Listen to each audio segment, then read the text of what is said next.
পুনরায় যুদ্ধ শুরু করে তোপের মুখে নেতানিয়াহু।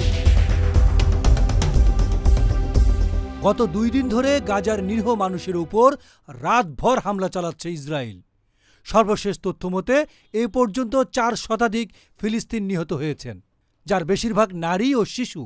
এবার বিমান হামলার পাশাপাশি স্থল অভিযান শুরু করেছে দেশটি। এতে তীব্র ক্ষোভের মুখে পড়েছেন নেতানিয়াহু। খোদ ইসরায়েলেই তার বিরুদ্ধে বিক্ষোভ শুরু হয়েছে। এতে যোগ দিয়েছেন হাজার হাজার নাগরিক। তারা গাজায় আটক জিম্মি এবং সর্বোপরি সাধারণ ফিলিস্তিনিদের জীবন নিয়ে শঙ্কা প্রকাশ করছেন।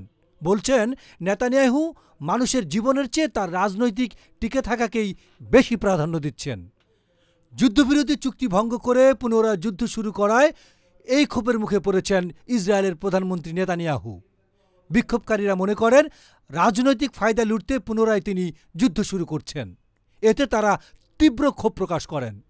19 মার্চ জেরুজালেমে অবস্থিত ইসরায়েলি পার্লামেন্টের কাছে বিক্ষোভ জানাতে সমবেত হন হাজার হাজার মানুষ। Violence in Gaza.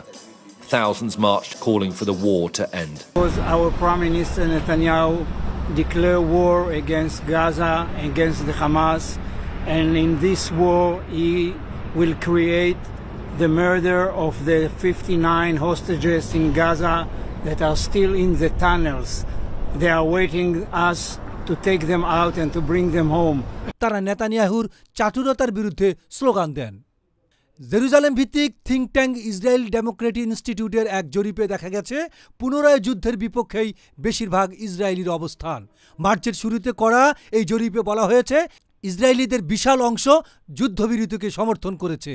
আর এ খবর দিয়েছে অনলাইন CNN।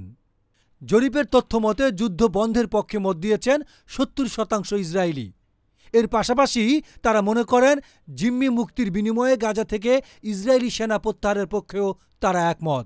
অন্যদিকে নেতানিয়াহুর লিকুদ পার্টির একটি বৃহৎ অংশ ভোটার যুদ্ধবিরোধী চুক্তির পক্ষে মত দিয়েছেন। তারপরও কেন থামছেন না নেতানিয়াহু?